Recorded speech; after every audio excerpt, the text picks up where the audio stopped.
Salam Bapak Ibu, Saudara dan Saudari, sahabat-sahabat garam dunia yang terkasih. Hari ini gereja merayakan Hari Raya Pentakosta. Satu peristiwa iman yang besar di dalam gereja. Pentakosta sebagai puncak dari perayaan Paskah. Bapak Ibu, Saudara dan Saudari yang terkasih, bacaan-bacaan kudus yang kita renungkan pada perayaan Pentakosta ini mengajak kita semua untuk merenungkan dan mengambil hikmah di balik pesta iman ini, dan kembali kita merenungkan dan meyakini bahwa Roh Kudus terus berkarya di dalam seluruh hidup kita. Roh Kudus itu seperti motor yang menggerakkan hidup beriman dan juga hidup karitatif kemanusiaan kita di tengah dunia. Pentakosta itu merupakan hari ke-50 setelah kebangkitan Yesus dari kematian. Ini adalah peristiwa puncak dari Paskah Kristus, di mana setelah kenaikan Yesus ke surga, Yesus menyerahkan tugas kepada para murid-Nya. Dia menyerahkan tugas pelayanan ini kepada para murid, dan juga yang pasti mereka terus akan diilhami, dikuatkan, dicerahkan, dan didampingi terus-menerus oleh Roh Kudus. Maka komunitas kasih Allah Tritunggal, Bapa, Putra, dan Roh Kudus menunjukkan daya kekuatannya yang lestari, yakni memampukan para murid untuk berbicara dalam berbagai bahasa, dikobarkan semangatnya untuk terus mewartakan Yesus yang telah bangkit itu. Roh Kudus yang dicurahkan atas para murid juga menandai kelahiran gereja, yaitu himpunan orang-orang yang percaya pada Yesus Kristus yang sungguh telah bangkit. Roh Kudus itu selanjutnya yang akan menjiwai hati para murid Kristus untuk memberikan kesaksian dengan begitu berani tanpa gentar, mewartakan Injil kabar gembira itu ke segala penjuru dunia. Gereja memang tidak bisa hidup tanpa nafas Allah, yakni Roh Kudus itu sendiri. Roh Kudus telah mendampingi gereja untuk mewartakan kebenaran selama berabad-abad. Roh Kudus itu menjadi penghibur sejati manakala gereja mengalami saat-saat sulit. Namun Roh Kudus juga bisa hadir sebagai lidah api yang membakar semangat seperti yang dialami para murid perdana. Ketika dihinggapi keraguan, ketakutan, kebimbangan, Roh itu akan menuntun kita meraih satu kepastian, keyakinan, dan yang pasti kedamaian di dalam hidup kita. Saat ketakutan, Roh Kudus akan memberikan keberanian. Maka kita perlu dari waktu ke waktu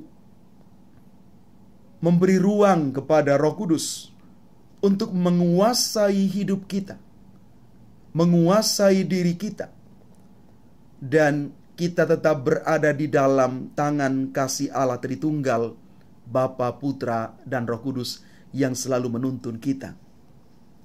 Maka Bapak, Ibu, Saudara, dan Saudari yang terkasih di dalam Tuhan,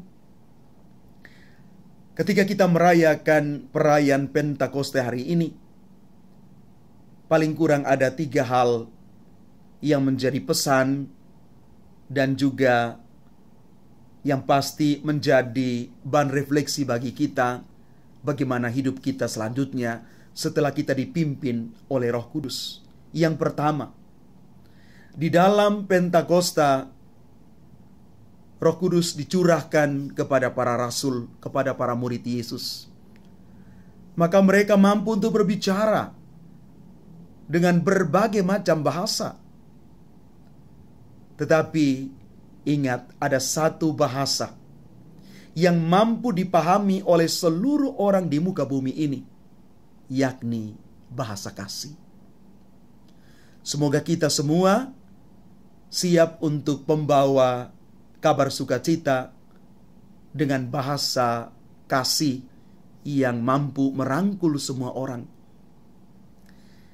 Yang kedua, ketika kita merayakan Pentakosta, ketika Roh Kudus itu ada dalam diri kita, kita diharapkan semakin bernyala-nyala di dalam hidup iman, siap untuk melayani Tuhan di dalam sesama. Karena setelah dibaptis, semua kita siap menjadi utusan Tuhan dan kita siap menjadi satu tubuh di dalam kekatolikan.